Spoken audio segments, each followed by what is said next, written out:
We knew what happened in the script. We knew that something came out of John Hurt's chest because his line was, "Oh my God." Han pasado más de 4 décadas desde el estreno de Alien, que convirtió a Sigourney Weaver en una de las heroínas más emblemáticas del cine. En cuanto Sigourney Weaver entró en la sala, la historia del cine se alteró irrevocablemente. Sin embargo, decidió abandonar la franquicia que la catapultó al estrellato tras solo 4 películas. Pero, ¿cuál es la verdad que se esconde tras este clásico del cine? ¿Y hay secretos entre bastidores que nunca se han desvelado? A sus 75 años, por fin se sincera sobre la aterradora verdad, incluidos los clones chapuceros y el siniestro secreto que le hizo rechazar millones de dólares a cambio. ¿Y tú, conoces la leyenda de Sigourney Weaver? Deja una A en los comentarios si es así. Vida temprana y carrera profesional. Antes de entrar en materia, conozcamos sus inicios y su carrera. Nacida como Susan Alexandra Weaver el 8 de octubre de 1949, Sigourney Weaver es actriz. Procede de una familia famosa. Pat Weaver era una famosa personalidad de la televisión. Era su padre. Creó los innovadores programas de televisión The Tonight Show y The Today Show. Elizabeth Inglis, que protagonizó Los 39 Escalones en 1935, dejó la profesión de actriz para criar a sus hijos. También asistieron primos famosos de Sigourney. El cómico Doodles Weaver era su tío. El primer presentador de The Tonight Show, Steve Allen, fue también su padrino. A pesar de todo, Sigourney seguía sintiéndose fuera de lugar. Debido a sus agitados horarios de trabajo, sus padres la descuidaban a menudo. Se comparaba con una niña pequeña que vivía sola en una casa grande. La prosperidad de su familia no era algo con lo que ella pudiera contar. Decidió especializarse en literatura inglesa en la Universidad de Stanford en lugar de actuar. No era la típica estudiante universitaria. Ella y su amante vivían en una casa en un árbol, donde se entretenían tocando la flauta y disfrazándose de elfo. Aunque participó en producciones escolares como un tranvía llamado Deseo, nunca se consideró actriz. Todo cambió cuando hizo unas prácticas de agricultura en Israel al acabar la universidad. Decidió matricularse en la Escuela de Arte Dramático de Yale tras darse cuenta de lo mucho que echaba de menos las historias. Tenía muchos deberes en Yale. Con poco más de 20 años, Sigourney fue elegida para interpretar a una anciana, sobre todo porque tenía compañeras como Meryl Streep, que parecía conseguir constantemente los mejores papeles. Sus instructores no estaban convencidos. La gente incluso le ha dicho que no tiene talento. En lugar de rendirse, se mostró más decidida en su misión de refutar sus afirmaciones. Sin embargo, antes de todo eso, cuando tenía 14 años, se produjo un acontecimiento importante. Le cambiaron el nombre. En El Gran Gatsby, se encontró con el nombre de Sigourney y le pareció más apropiado. Con 1,7 m de estatura, se sentía fuera de lugar en la sexta clase con Susan. La araña gigante era el apodo que soportaba debido a su elevada estatura, pero descubrió que cambiar su nombre le daba una sensación de poder. Su inusual apodo le sirvió de mucho en la industria cinematográfica. Cuando se presentó, varios directores de casting se sorprendieron, ya que suponían que Sigourney era un nombre masculino. Gracias a ello se hizo más conocida. Cuando conoció a Christopher Durang, otro estudiante de Yale que compartía su sentimiento de marginación, las cosas empezaron a cambiar. Empezaron a colaborar en producciones escénicas salvajes y vanguardistas. Tuvo un papel como mujer que albergaba animales vivos en la producción escénica Titanic, de 1976. Aunque era extraña, demostraba su capacidad para mezclar excentricidad y emoción. Su siguiente producción salvaje, Das Lusitania Sonspiel, era un drama sobre el capitalismo y la guerra. Warren Beatty lo llamó teatro punk, lo que llamó la atención de los críticos. En lugar de un monólogo serio, representó en Yale una obra sobre una dama que corteja a un frigorífico. A pesar de que sus profesores no la ayudaron, Durang compartió discretamente el guión con agentes, que posteriormente le consiguieron su primer papel fuera de Broadway. Fue en la escena teatral neoyorquina donde se presentó por primera vez ante Alien. Juntos, Durang y ella siguieron desafiando las expectativas del público. Das Lusitania Sonspiel incluía una marioneta erizo que representaba el capitalismo, un Romeo y Julieta de temática marxista y una secuencia en la que Sigourney cantaba como el Titanic vestida como el barco. La crítica no estuvo de acuerdo con ella, pero entre los fans de culto permaneció. El famoso director Mike Nichols la vio entonces y la puso en un espectáculo de Broadway. Su papel en su primera película fue, como mucho, regular. Durante un breve periodo de 6 segundos, estuvo en Annie Hall en 1977, junto a Woody Allen y Diane Keaton, apareció con una gabardina y sin diálogos. Después, hizo una broma sobre cómo compró el almuerzo por $50. Aunque fue humorístico, al final la benefició. Tras acordarse de ella, la directora de casting Julia Taylor la recomendó para Alien. Su actuación en Alien fue aún más inesperada, dado que nadie esperaba que la chica de Annie Hall se enfrentara a un monstruo. Más tarde, los fans empezaron a jugar a un juego en el que intentaban localizar a Sigourney en Annie Hall, llamándolo ¿Dónde está Sigourney? En cierto modo, era divertido. Tuvo su gran oportunidad cuando solo era un personaje secundario, pero eso cambiaría pronto. La verdad sobre Alien. Estaba a punto de convertirse en una leyenda de la ciencia ficción. Alien, protagonizada por Sigourney Weaver, estuvo a punto de no realizarse, pero ella la hizo realidad. Aunque el género de los personajes no se indicaba explícitamente en el guión de 1976, en las primeras versiones se utilizaban pronombres masculinos. El sexo de la protagonista fue toda una sorpresa. La audaz decisión de cambiar el sexo de Ripley fue tomada por el cineasta Ridley Scott y el director ejecutivo de 20th Century Fox, Alan Ladd Jr. Weaver era una completa desconocida cuando tenía 29 años. Elegirla ni siquiera era la prioridad inicial. A pesar de la competencia de Meryl Streep y Glenn Close, el papel recayó finalmente en Weaver. Aportó un nuevo nivel de intensidad al papel de Ripley. Era valiente, no había necesidad de rescatarla, poseía brillantez, resistencia y capacidad de aguante. Sin embargo, Hollywood no se lo reconoció. A pesar de coprotagonizar con John Hurt, solo recibió $35,000 de compensación. Durante un tiempo, Fox ni siquiera estaba interesado en ella. Dudaban de la eficacia de un héroe de acción que fuera mujer. Scott necesitaba engañarlos, para que pareciera capaz y segura al manejar equipo pesado. La hizo entrenar con antiguos marines. Fue un movimiento sabio. Había más en Ripley de lo que parece. Por fin había llegado al final. Nadie vio venir la nominación al Oscar de Aliens, protagonizada por Sigourney Weaver. Hollywood por aquel entonces no se tomaba muy en serio la ciencia ficción. Los premios de la Academia eran más propensos a premiar dramas conmovedores o comedias románticas que invasiones alienígenas. Sin embargo, el impacto de la interpretación de Alan Ripley por parte de Weaver fue imposible de pasar por alto. Destacó entre las demás nominadas de ese año, que representaban a mujeres que pasaban por momentos difíciles o sufrían pérdidas. Sin embargo, Ripley era única. Su valentía, inteligencia y fuerza eran encomiables. Protegió a una niña pequeña mientras lideraba tropas a la batalla. Su capacidad para transmitir fuerza y emoción es notable, especialmente en las películas de acción. Por desgracia para Weaver, no fue elegida mejor actriz. Marlee Matlin es la primera intérprete sorda en ganar un Oscar por su papel en Hijos de un Dios Menor. Sin embargo, todo cambió tras su nominación. Muchos consideraron que el Oscar de Sandra Bullock por Gravity, que recibió años después, confirmaba que Weaver había allanado el camino para las actrices de acción. Después de esperar 2 años, en 1989, Weaver rompió moldes. Fue una noche de globos de oro dobles para ella. Encarnó a la científica Diane Fossey en Gorilas en la Niebla y a una brutal empleadora en Working Girl. Antes o después de esa noche, ningún artista había recibido 2 premios de interpretación en la misma ceremonia. Sus dotes interpretativas se pusieron de manifiesto en estos 2 papeles. Su interpretación de Fossey, una mujer que dedicó su vida a salvaguardar a los gorilas, fue máxima en Gorilas en la Niebla. Weaver se sumergió en el comportamiento de Fossey durante meses. La prueba fue dura. Se negó a utilizar un doble para las secuencias de riesgo tras contraer disentería en el rodaje en Ruanda. En Working Girl interpreta el papel opuesto, el de una ejecutiva altiva y confabuladora que le quita méritos a su ayudante. Los conocedores de Hollywood especularon con que debía de haber canalizado sus peores pesadillas como jefa para crear el papel. El hecho de que ganara 2 premios en una sola noche demostró su ilimitado potencial.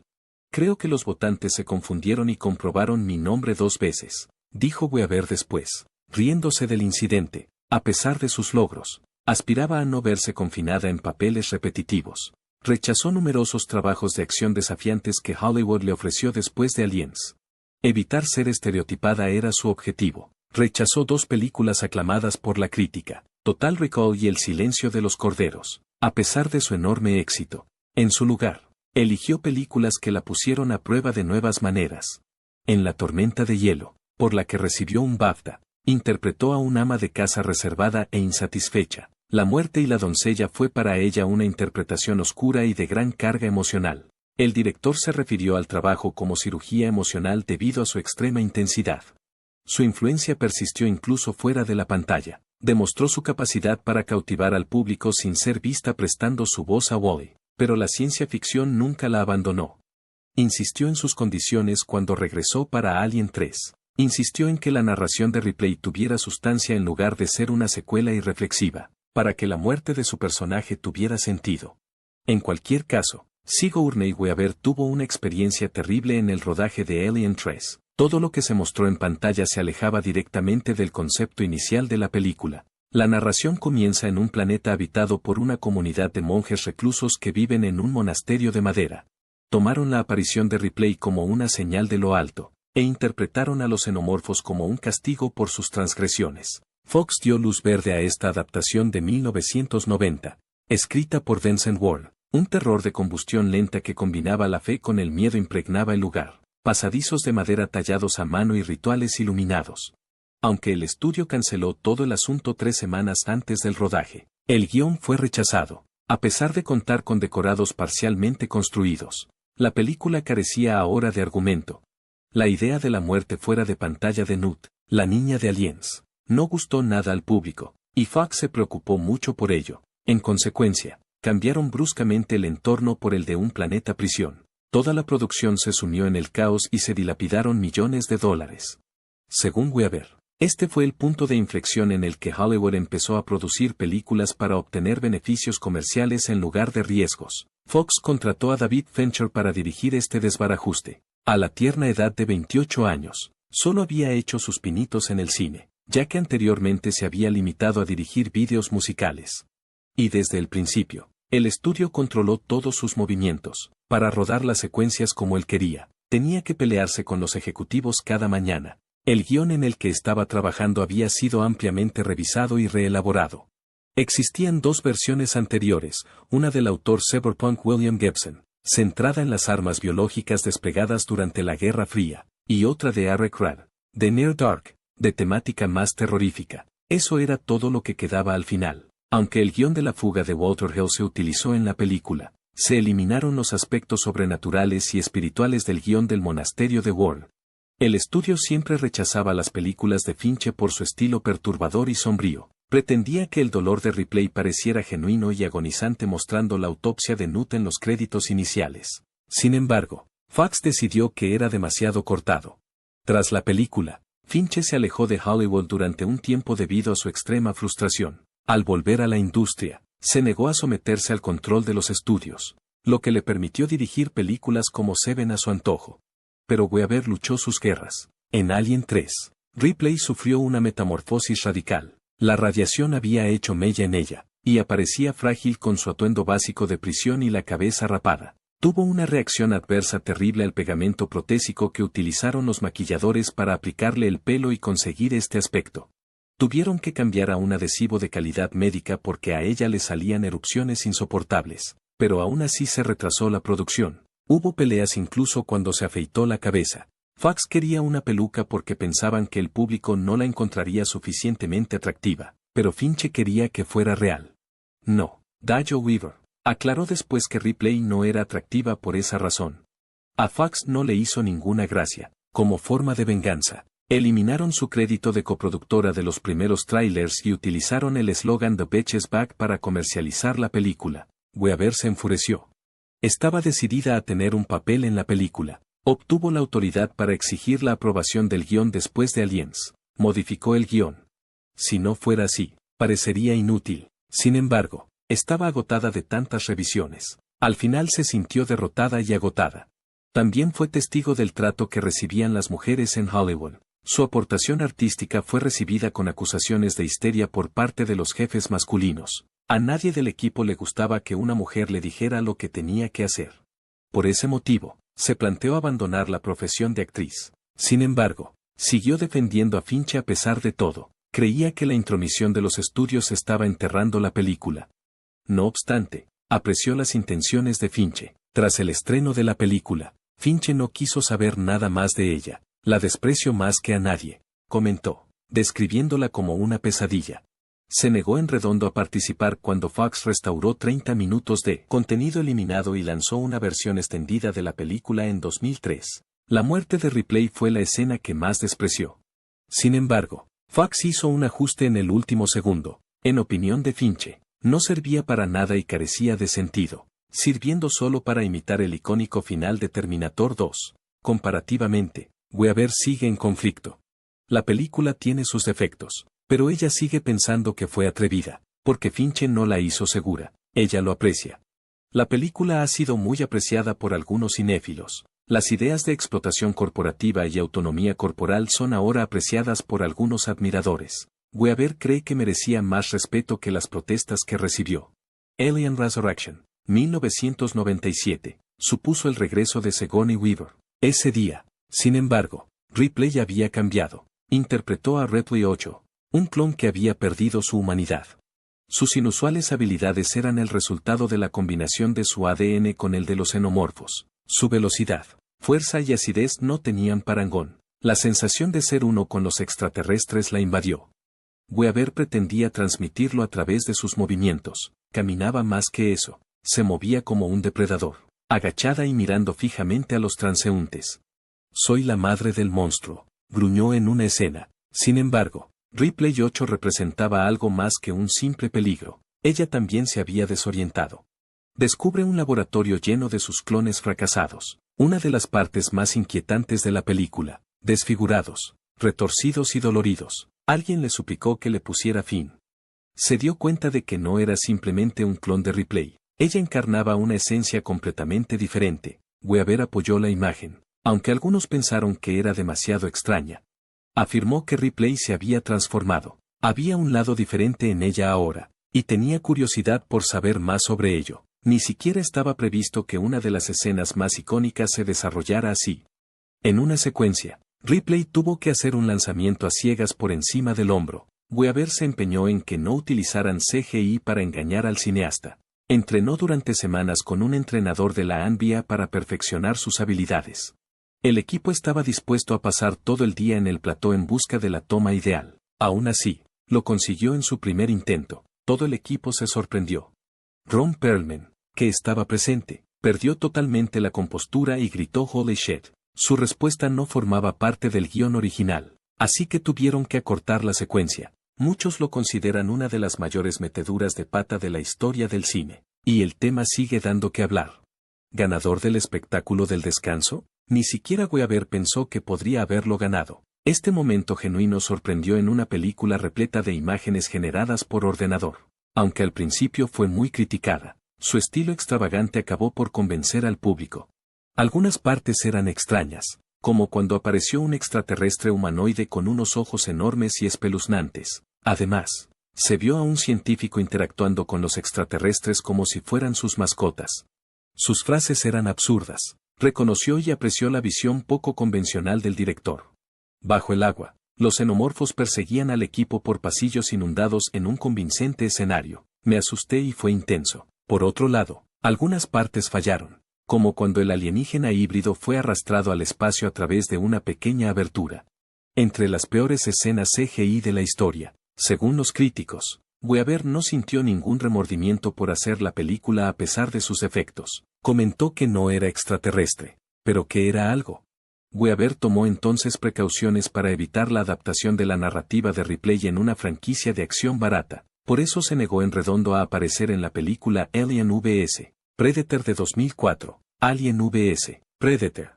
La idea, en su opinión, era completamente absurda. Lo comparó con forzar a Tiburón a luchar contra Godzilla. Se oponía a que Ripley regresara por razones financieras. Por lo tanto, ya había pedido que la mataran en Alien 3. Su nivel de enfado se disparó cuando Fox anunció a VP. Le pareció que el sacrificio de Ripley se veía afectado en aras de una película de acción sin sentido. Llegó a decir que AVP era la culpable del descarrilamiento de la tercera película de Ridley Scott sobre Alien. Su postura se mantuvo inalterable a lo largo de los años. En lugar de ser simplemente otra figura de acción de una serie, esperaba que Ripley fuera reconocida como una auténtica heroína de ciencia ficción. Weaver descubrió la manera de revivir a Ripley en los videojuegos incluso después de haber terminado con las películas. An Alien Isolation 2014, un videojuego sobre Amanda Ripley. Se volvió a escuchar su voz como Ripley, con el único objetivo de permitir a los jugadores revivir momentos del Alien original. Los creadores del juego le pidieron que grabara los diálogos, en aras de la autenticidad. Incluso volvió a reunirse con el reparto original. Este juego, a diferencia de las películas posteriores, se centraba más en el terror y en mantenerse con vida que en la acción. Esto fue algo que Weaver disfrutó mucho. Según ella, esta es la mejor secuela de Alien 3. Teniendo en cuenta que había rechazado otros proyectos de Alien, a los fans les sorprendió su decisión de aceptar este. Sin embargo, ella no opinaba lo mismo. Añadió que los juegos permitían a Ripley existir al margen del egoísmo de Hollywood. Sigourney Weaver, de 61 años, hizo algo completamente fuera de su personaje. Avatar la presentaba como una niña Na'vi de 14 años, navegando por las aguas. Nada de esa tontería de la inteligencia artificial, solo su actuación. Debía actuar como una adolescente de verdad. Según James Cameron, escaló, corrió e incluso fingió sentirse incómoda. Trabajó con entrenadores para despertar su entusiasmo y estudió sus diarios de cuando era adolescente para prepararse. Nadie tuvo ni idea de quién era el padre de Kiri durante 13 largos años. Mucha gente lo confundió con una persona. Algunas personas incluso asumieron que era un luchador Na'vi. Incluso se cree que Ava, la diosa de Pandora, tuvo algo que ver. El toque final lo dio Weaver. Inventar el vínculo de Kiri con la naturaleza era su fuerte. Cameron disfrutó mucho con una secuencia no guionizada en la que Kiri establece un vínculo con criaturas acuáticas. Demostró que sus detractores se equivocaban cuando se burlaban de la idea de que una actriz de 61 años interpretara un papel de adolescente. Todo lo demás era auténtico, pero el equipo de efectos visuales utilizó grandes cantidades de datos para hacerla parecer más joven. Más tarde, en The Defenders, asumió el papel de villana. Sin embargo, a diferencia de lo habitual, el objetivo de Alexandra Reed en la vida no era la dominación global, sino el simple hecho de seguir viva. Al tomar órganos, había vivido 500 años. Los escritores fueron instruidos por Weaver para hacerla única. Deseaba que Alexandra fuera sutil pero poderosa en lugar de mágica. ¿Podría ser esta su escena más aterradora? Parecía una escena de una obra de Shakespeare.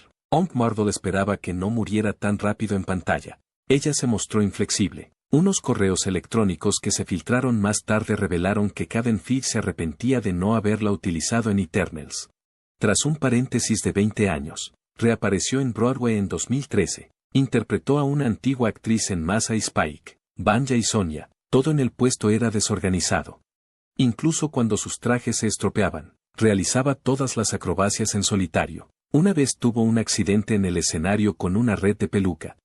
Su espíritu indomable era adorado por todos. Una vez divagó durante 7 minutos sobre las telenovelas de los años 80, completamente fuera de tema. Un dramaturgo lo incorporó a la representación.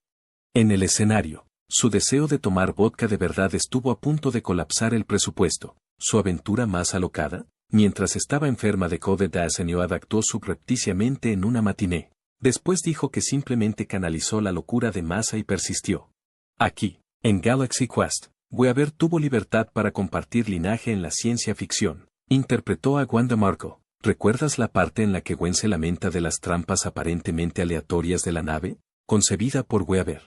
Tras reflexionar sobre los numerosos agujeros argumentales de Alien 3, se le ocurrió la idea. Una frase improvisada que pronunció mientras escapaba de un monstruo rocoso casi le cuesta a la película la calificación R, para que se enfureciera tanto como Ripley. El guionista le pasó en secreto insultos por un auricular. Su conjunto se convirtió rápidamente en una parodia. Lo más curioso, una vieja parodia de Saturday Night Live en la que participaba Weaver en uno de sus fracasados musicales de Broadway es el momento en el que se originó el grito de por agarrar los martillos. A pesar de su breve duración, la presencia de Weaver en Ghostbusters Afterlife fue crucial. En su interacción con Bill Murray hubo más de lo que parece. Al parecer, Dana Barrett pagó discretamente la factura del reinicio de los cazafantasmas. Su participación en la reparación del paquete de protones de Poebe se reveló incluso en las escenas. Para sugerir que Dana podría poseer habilidades psíquicas, alteró una declaración durante el rodaje. Al afirmar que Dana sobrevivió a Gozer, rechazó los cosméticos anti-envejecimiento. Ella tiene arrugas por una razón. Se suponía que derrotar a Zul era su trabajo, Weaver. Sin embargo, Se empeñó en que fuera Dana quien mantuviera la compostura en medio del caos. Vida personal y patrimonio. No es habitual que las parejas de Hollywood permanezcan casadas durante 40 años, pero Sigourney Weaver y Jim Simpson son una excepción. Era el camarero de un festival teatral cuando se conocieron en 1983. Aunque ella salía con otro, acabó invitándole a una fiesta. Tuvieron su primera cita porque él se quedó para ayudar en la limpieza. El día de su boda fue el 1 de octubre de 1984, 3 meses después. Ella se refirió a ello como un acto de fe. Charlotte Les nació en 1990. Char, cuya identidad no encaja en ninguna dicotomía, es profesora de inteligencia artificial y narrativa digital en la Universidad de Columbia. Tara Weaver.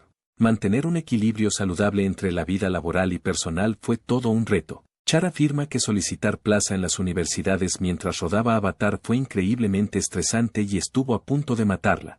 Evitó los focos y la agitación de Hollywood optando por una existencia tranquila en Nueva York, donde pasaba el tiempo practicando senderismo. Weaver tuvo un comienzo difícil en su vida profesional. Como medía 1,8 m más que la mayoría de los intérpretes masculinos, a menudo rechazaba ofertas para interpretar papeles. Se rumorea que se planteó dibujar zapatos en sus pies para que parecieran más cortos. Al igual que su madre, a su hija no le preocupaba su estatus de celebridad. Eso va en la cajita de cosas que no necesito saber, dijo Char en respuesta a alguien que sacó el tema de Alien. Cuando Weaver tiene una opinión firme sobre un tema, siempre ha hecho oír su voz. Como defensora de la salud de la mujer, colabora con la Asociación Americana del Corazón para llamar la atención sobre el hecho de que las enfermedades cardíacas son la principal causa de muerte por cáncer. También está a favor de la legalización del aborto. Afirmó que el tema de su película de 2022, Call Jane, en la que interpretaba a un miembro de una red clandestina de abortos, es más relevante ahora que entonces. Tras su papel de gorila en Gorilas en la Niebla, ha dedicado más de 30 años a la causa de la conservación de los gorilas. Su labor ha sido reconocida desde 1988, cuando se puso al frente de la Dian Fossey Gorilla Fund. Sin miedo a decir lo que piensa, lo ha hecho varias veces. En 2025, unos ecologistas interrumpieron su representación de La Tempestad. A pesar de los abucheos del público, Weaver les apoyó, argumentando que su mensaje estaba en consonancia con la premisa de la obra. Aunque Weaver no ha discutido públicamente su salario, fue decisiva en el avance de la condición de la mujer en el cine de acción. Con su interpretación de Ripley en Alien, demostró que las mujeres podían protagonizar grandes éxitos de taquilla. Yo gano la 10ª parte que ellas. Dayo Viola Davis al llamar la atención sobre el hecho de que las actrices blancas como Weaver ganan mucho más que las negras. Aunque Weaver ganó mucho más dinero más adelante en su carrera, sobre todo con Avatar. Su salario por Alien fue de solo $3,300, además de prestar su apoyo a la coprotagonista de Call Jane, Elizabeth Banks, y al documental sobre el tema LGBTQ+ Prayers for Bobby. Ha sido una abierta defensora de otras mujeres de Hollywood. Más allá de su trabajo en Hollywood, Weaver lleva años defendiendo causas medioambientales como embajadora de buena voluntad de las Naciones Unidas. También ha defendido los derechos de los refugiados y ayuda a combatir el estigma asociado a la adicción. Llegó a acoger en su residencia neoyorquina a activistas del clima como Greta Thunberg durante COVID-19. Gracias por ver este video. Espero que te haya gustado. Si te ha gustado, dale a me gusta y suscríbete, para ver las últimas noticias sobre famosos. Haz clic en el video que aparece en tu pantalla. Nos vemos allí.